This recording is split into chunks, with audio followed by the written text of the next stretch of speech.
समझते हैं कि औरत एक मुर्गा है, उसे काटो पकाओ खा लो, लेकिन आज के टाइम में औरत एक मुर्गा नहीं है, औरत एक दुर्गा है। इसके रविदासाचार्य बनते हैं, वो रविदास विश्व महापीठ के रविदासाचार्य बनते हैं।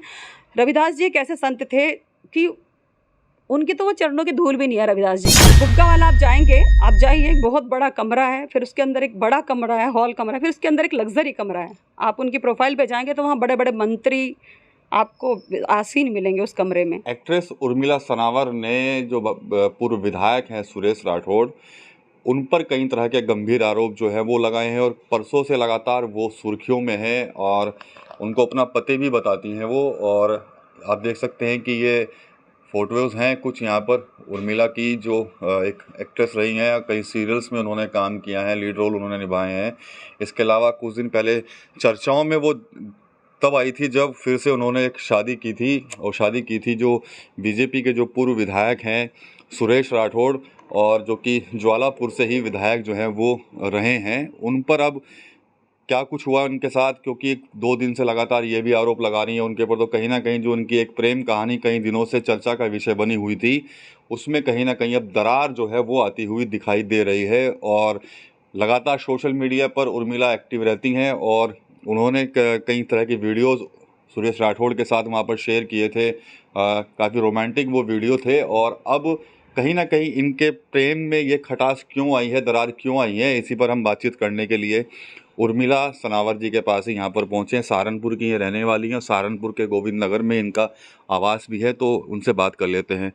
आपकी तो बड़ी अच्छी प्रेम कहानी चल रही थी और लगातार हम भी आपको सोशल मीडिया पे देखते थे, कभी विधायक जी के साथ आपकी गाड़ी में फ़ोटो है, कहीं आपको जो फिल्मी गाने हैं उन पर आप डांस कर रहे हैं, लेकिन ये अचानक ये सब क्या हो गया जो इस तरह की आपको खुद एक प्रार्थना पत्र देना पड़ा उनके खिलाफ जाकर?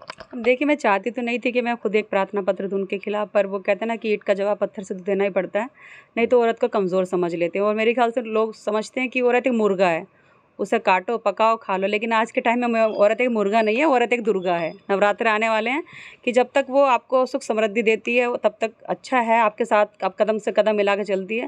लेकिन जब आप उसको कहीं ना कहीं आप उसको दुख देते हो, उसकी अंदर जो उसकी वेदना है उसकी फीलिंग के साथ खेलते हो या ये सब चीज़ें करते हो, वो दुर्गा का रूप धारण करने में देर नहीं लगाती।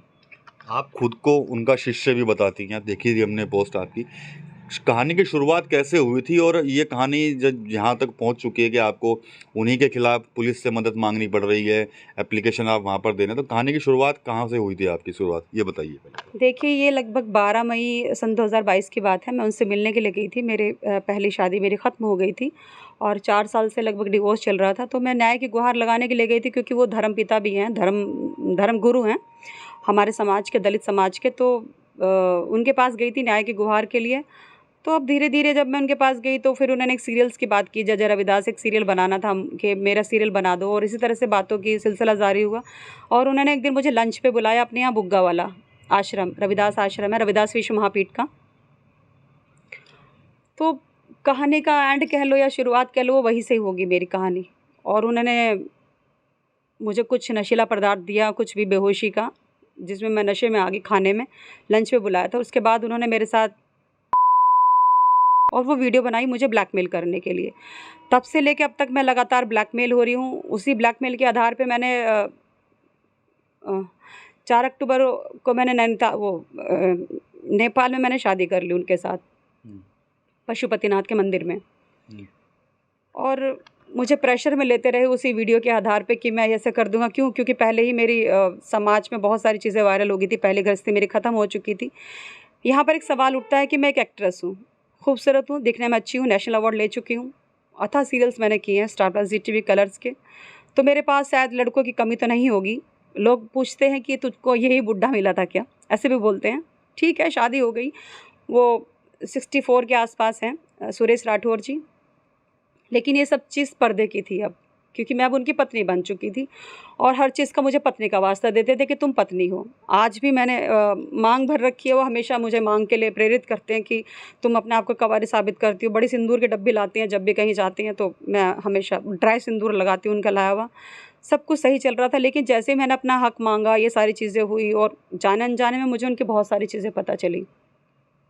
तब भी मैं चुप रहती रही, देखती रही, सहती रही, गाली गलौच भी हुई मेरे साथ, जाति सूचक शब्दों से पुकारा जाता था। उनकी पत्नी मुझे पुकारती थी, अब तेरी इच्छा पूरी होगी घर में ला के, ऐसे मतलब मैंने शब्द मैंने सहे हैं। लेकिन ठीक है, एक हाई प्रोफाइल घर है, मैं भी मेरा भी मान सम्मान है समाज में, मैं भी एक एक्ट्रेस हूँ और एक पॉलिटिशियन भी हूँ बीजेपी की। और कभी सोचा नहीं था कि वीडियो वायरल जो हुई उसके बाद फिर वो सारी चीज़ें तार तार हो गई। फिर विधायक जी ने जो किया अच्छा नहीं किया।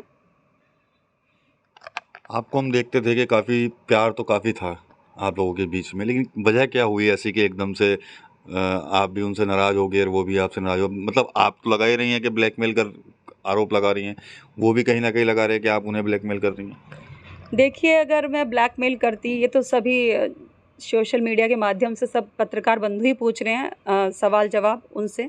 मैंने न्यूज़ में देखा, वकील तो बाद में पूछेंगे उनसे, जिरह तो बाद में ही होगी। जब मैं उनको ब्लैकमेल कर रही थी तो मैं 2 साल से उनको ब्लैकमेल कर रही थी और वो किश्तों में पैसे दे रहे थे उस ब्लैकमेलिंग का। सबसे पहले तो क्वेश्चन यही पुट अप होता है, क्या मैं वो जो ब्लैकमेलिंग का पैसा था वो मैं किश्तों में दे रही थी? वो मुझे किश्तों में देते थे। भाई मैं मानती हूँ कि हाँ वो पैसे देते हैं, भाई मेरे पति हैं तो उनका धर्म है घर का खर्चा देना, और वो देते हैं।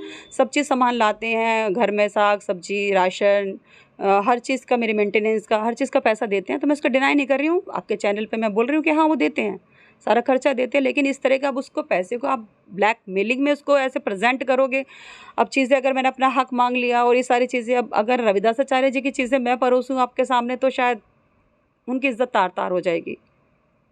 आप समझ सकते हैं कि ठीक है, मैंने, क्योंकि मेरा एक घर टूट चुका था, एक गृहस्थी मेरी ख़त्म हो चुकी थी और दोबारा मेरे जो परिवार जो शुरुआत हुआ रविदास आचार्य जी के साथ शुरुआत हुआ, रविदास आचार्य श्री सुरेश राठौर जी के साथ शुरू हुआ। तो कोई भी औरत होती है वो अपना घर तोड़ना नहीं चाहती, चीज़ों को छुपा के रखना चाहती है, छाप के नहीं रखना चाहती। अब चीज़ें छप गई हैं, वो सरकारी कागज़ों में छप गई है, तो फिर मुझे भी बोलने में कोई आपत्ति नहीं है किसी भी तरह की। अब देखिए ना, उनके यहाँ कितने अवैध काम होते हैं, हमने तो कभी नहीं बोला, सारी चीज़ें चल रही हैं उनकी यहाँ, कितनी चीज़ें चल रही हैं। अब एक नाम की उनकी बेटी बनी हुई है जिसके साथ उनके शारीरिक संबंध है, बेटी बना के शारीरिक संबंध है उनके पिछले 15 सालों से, और उसकी आड़ में वो सेक्स रैकेट चला रहे हैं, देहरादून में चला रहे हैं, बुग्गा वाला मंदिर में चला रहे हैं, मंदिर जैसे में। मेरा नशीली पदार्थ पिला के कहाँ हुआ? बुग्गा वाला रविदास मंदिर में, जिसके रविदासाचार्य बनते हैं, वो रविदास विश्व महापीठ के रविदासाचार्य बनते हैं। रविदास जी एक ऐसे संत थे कि उनकी तो वो चरणों की धूल भी नहीं है रविदास जी की, और अपने नाम के आगे रविदासाचार्य जी लगाते हैं, फिर नशीला पदार्थ पिलाते हैं और ब्लैकमेलिंग करके शादी करते हैं नेपाल में जाके पशुपतिनाथ के मंदिर में। वहाँ बुग्गा वाला आप जाएंगे, आप जाइए, एक बहुत बड़ा कमरा है, फिर उसके अंदर एक बड़ा कमरा है, हॉल कमरा है, फिर उसके अंदर एक लग्जरी कमरा है। आप उनकी प्रोफाइल पे जाएंगे तो वहाँ बड़े बड़े मंत्री आपको आसीन मिलेंगे उस कमरे में। मैं इससे ज़्यादा कुछ नहीं कह सकती, लेकिन हाँ वहाँ क्या चीज़ चल रही है वो जांच का विषय है। क्या लगता है अभी कुछ है, कुछ हल हो जाएगा, या फिर आप न्याय की गुहारी लगाती रहेंगी? नहीं, इंसाफ मिलेगा मुझे, क्योंकि मैं सच्ची हूँ, मुझे पता है मैं सच्ची हूँ। भाई मेरा एक भी तथ्य आप बता दीजिए, कहीं आप पूरी सोशल मीडिया शायद कंगाल के आए होंगे, तैयारी करके आए होंगे यहाँ तक, कहीं भी आपको कोई झूठ दिखाई दे रहा है? अगर मैं ब्लैकमेलर हूँ तो सुरेश राठौर जी मेरे साथ गाना गा रहे, ली मेरे डेन होटल में दिल के झरोखे में तुझको बिठाकर, रात के 12 बजे की वो वीडियो है। फिर वो गाना गा रहे हैं, वो मेरे महबूबा तुझे जाना है तो जा, गाड़ी में इस तरह के गाने गा रहे हैं वो। फिर मुझे गनर नहीं है उसमें, ड्राइवर नहीं है गाड़ी के अंदर, वो खुद ड्राइव कर रहे हैं देहरादून की वादियों में, मुझे घुमा रहे हैं। तो मेरे घर में खाना बना रहे हैं, बनियान में और लोअर टी शर्ट में खड़े हैं, वो खाना बना रहे हैं किचन के अंदर, क्योंकि मुझको आदत है, क्योंकि मैं एक एक्ट्रेस हूँ तो मुझे ये सब चीज़ें बनाने की आदत है। कि मैं पहले पति के साथ भी बनाती थी कि आज हम ये बना रहे हैं, आज हम ये कर रहे हैं। तो एक्ट्रेस लाइफ जो होती है, एक एक्ट्रेस लाइफ, तो वो मैंने विधायक जी के साथ भी बनाई। तो मुझे नहीं पता था कि वो जाने अनजाने में वो मेरी ज़िंदगी के लिए अच्छा काम हो रहे हैं शायद वो। अगर नई चीज़ें होती तो मैं एक आम खा के गुठली की तरह फेंक दी जाती, लेकिन उर्मिला ऐसी गुठली नहीं है कि खा के आप फेंक दोगे उसे। एप्लीकेशन दी है तो क्या कुछ भरोसा मिला है आपको वहाँ से, जब एसएसपी दफ्तर गई थी आप? देखिए, अभी एप्लीकेशन दी है उन्होंने, रिसीविंग कार्ड दी है, सबके खिलाफ मुकदमा दर्ज होगा, आश्वासन दिया उन्होंने मुझे जो भी है। और मैं तो ये कहती हूँ कि जिन्होंने भी गलत किया है, रविदास आचार्य जी ने मेरे साथ गलत किया है, मेरे नशीला पदार्थ पिला के, उनके यहाँ खुद उनका बेटा ड्रग्स सप्लाई करता है, शिव प्रताप, और इस तरह का उनके यहाँ काम होता है। तो ये सारी चीज़ें बंद होनी चाहिए, जो उनके अवैध काम हो रहे हैं ये सारी चीज़ें बंद होनी चाहिए। और दूसरा, मैं वो उनका काम है, बंद करें या ना करें, लेकिन मुझे पत्नी धर्म मिलना चाहिए सार्वजनिक रूप से धर्म समाज के सामने। तो पूरी कहानी जो है वो उर्मिला सनावर ने बताई है यहाँ पर कि आखिर कैसे रिश्तों में खटास आया और कैसे उन्होंने शादी की थी। कई तरह के आरोप अभी भी ये लगा रही हैं उनके ऊपर, साफ तौर पर कहीं ना कहीं इंसाफ की मांग भी ये कर रही हैं और कह भी रही हैं कि इंसाफ नहीं मिलता तो वो ये लड़ाई जारी रखेंगे। TV9 यूपी के लिए सहारनपुर से विकास कपिल।